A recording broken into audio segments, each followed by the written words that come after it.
తెలంగాణలో కాంగ్రెస్ పార్టీ అధికారంలోకి రావడానికి ముఖ్యంగా 6 గ్యారెంటీలనేది ప్రజల్లో ప్రభావితం చేశాయనేది వాస్తవం అని గూడా మనమైతే చెప్పుకోవచ్చు. దాదాపుగా కాంగ్రెస్ పార్టీ అధికారంలోకొచ్చి 2 సంవత్సరాలు అవుతా ఉన్న నేపథ్యం అయితే కనబడతా ఉంది. ఈ నేపథ్యంలో కొన్ని సంక్షేమ కార్యక్రమాలైతే మరి ప్రజలకైతే అందిస్తా ఉన్నాం. మరికొన్ని అందించే దిశగా వెళ్తా ఉందన్నట్టు గూడా చెప్పుకోవచ్చు. ముఖ్యంగా మహిళలను ఉద్దేశించి మహాలక్ష్మి పథకాన్ని తీసుకొని రావడం అయితే జరిగింది. దాంట్లో వాళ్ళ కళ్యాణ లక్ష్మి గావచ్చు, లేకుంటే ఇందిరమ్మ ఇండ్లు గావచ్చు, ఇవన్నైతే గూడా మహాలక్ష్మి పథకంలో అయితే పొందుపరచడం అయితే జరిగింది. దాంట్లో ఇంకా ముఖ్యమైనది మహిళలకి రూ. 2,500 ఆర్థిక సాయం పెన్షన్ రూపంలో ఇస్తామని ప్రతి మహిళకి ఇస్తామని అయితే ఎన్నికల్లో హామీ ఇవ్వడం అయితే జరిగింది. ఈ నేపథ్యంలో మరి కీలక అంశాలైతే ఇప్పుడు చర్చ జరుగుతా ఉంది. ఇంకా ఎప్పుడు ఇస్తారు? ఇప్పటికీ దాదాపుగా 2 సంవత్సరాలు కాబోయే తీరు అయితే కనబడతా ఉంది. నెక్స్ట్ నెల అయితే దాదాపుగా అధికారం చేపట్టి కాంగ్రెస్ పార్టీ 2 సంవత్సరాలు అయితది. మరి ఇప్పటికీ మహిళలకు ఇస్తా అన్న హామీలు ఇంకా నెరవేర్చట్లేదు. ముఖ్యంగా 2,500 పింఛన్ కావచ్చు, లేకుంటే కళ్యాణ లక్ష్మిలో తులం బంగారం కావచ్చు, ఇవన్నిటి గురించి కూడా ప్రశ్నిస్తున్న పరిస్థితి అయితే కనబడతా ఉంది. ఈ నేపథ్యంలో మంత్రి జూపల్లి కృష్ణారావు ఏదైతే నిన్న ఇందిరమ్మ ఇళ్ళకి సంబంధించి కొంత కార్యక్రమాలైతే పాల్గొన్నట్టు కూడా కనబడతా ఉంది. అదేవిధంగా ఇందిరమ్మ చీరల పంపిణీలో కూడా తను పాల్గొనే సమయంలో కూడా త్వరలో ఖచ్చితంగా తులం బంగారం ఇస్తామని కూడా తనైతే చెప్పడం అయితే జరిగింది. కళ్యాణ లక్ష్మిలో భాగంగానే ఏదైతే ఉందో మహిళలకి వివాహం సమయంలో ఆర్థిక సాయం అందిస్తూ తులం బంగారం ఇస్తామని కూడా చెప్పడం అయితే జరిగింది. ఈ నేపథ్యంలో ఆ తులం బంగారం కూడా త్వరలో ఇస్తాము, ఆ పథకాన్ని కూడా మొదలు పెడతాము అన్నట్టు కూడా చెప్తున్న పరిస్థితి అయితే కనబడతా ఉంది. అదేవిధంగా మహిళలకి రూ. 2,500 ఏవైతే ఉన్నాయో వాటి కోసం నిధులు స్వీకరిస్తా ఉన్నాం. దాదాపుగా 15,000 కోట్ల రూపాయలు అవసరం పడతాయి అన్నట్టుగా తనైతే వ్యక్తం చేశారు. కేసీఆర్ అప్పులు చేయకుంటే ఇప్పటికే ఆ సంక్షేమ కార్యక్రమాలు మీకు అందించే వాళ్ళము.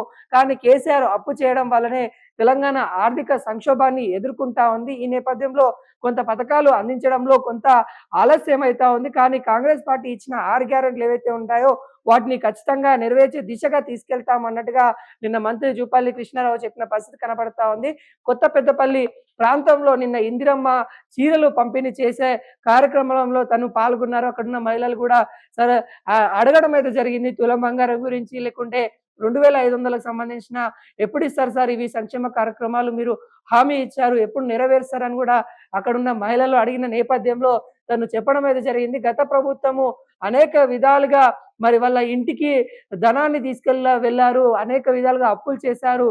అప్పుల కుప్పలుగా తెలంగాణను మార్చారు. ఆర్థిక సంక్షోభాన్ని గురి చేశారు. తెలంగాణలో కాంగ్రెస్ ప్రభుత్వం వచ్చిన తర్వాతనే వాటికి సంబంధించిన అప్పుల్లో మిత్తులు కట్టడానికే సరిపోతా ఉంది. వచ్చే ఏదైతే వ్యయం ఉందో వాటికి ఖర్చులకే సరిపోతా ఉంది. వచ్చే లాభాలన్నీ కూడా ఇటు వడ్డీలకే సరిపోతా ఉన్నాయి. కేసీఆర్ చేసిన అప్పులకి వడ్డీలు కట్టలేకనే ఇబ్బంది పడతా ఉన్నాము. అయినా కానీ సంక్షేమ కార్యక్రమాలు చేస్తా ఉన్నాము. ఇటు సన్న బియ్యం కావచ్చు, లేకుంటే ఫ్రీ బస్ కావచ్చు, అనేక విధాలుగా మహిళలకి ఏ విధంగా దోహదపడాలో, వాళ్ళ సంక్షేమ కార్యక్రమాలకి ఏ విధంగా ముందుకు తీసుకెళ్లాలో అనే నేపథ్యంలో కాంగ్రెస్ పార్టీ ఎప్పటికప్పటికి పునరాలోచన చేస్తా ఉంది అన్నట్టుగా నిన్న మంత్రి చెప్పడం అయితే జరిగింది. ఈ నేపథ్యంలో క్యాబినెట్ లో కూడా చర్చలు అయితే ఉండబోతా ఉన్న నేపథ్యం అయితే కనబడతా ఉంది. తులం బంగారం సంబంధించిన ఏదైతే పథకం ఉందో ఖచ్చితంగా ఇవ్వాలి అన్నట్టుగా ఇటు చర్చలు అయితే జరుగుతున్న నేపథ్యం అయితే కనబడుతుంది. కానీ బంగారం ధర ఆకాశానికి హద్దుగా వెళ్తున్న నేపథ్యం అయితే కనబడతా ఉంది.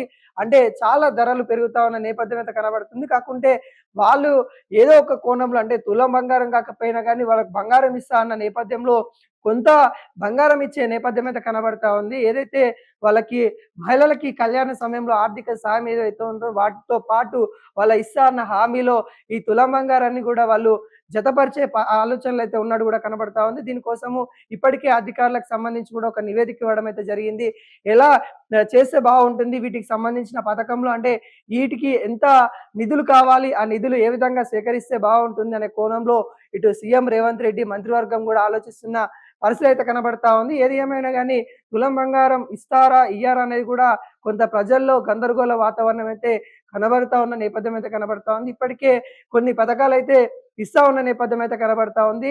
1,00,00,000 మంది మహిళల్ని కోటీశ్వరులు చేయాలనే ధ్యేయంగా సీఎం రేవంత్ రెడ్డి పథకాలను ముందు తీసుకెళ్తున్నాడని కూడా చెప్పుకోవచ్చు.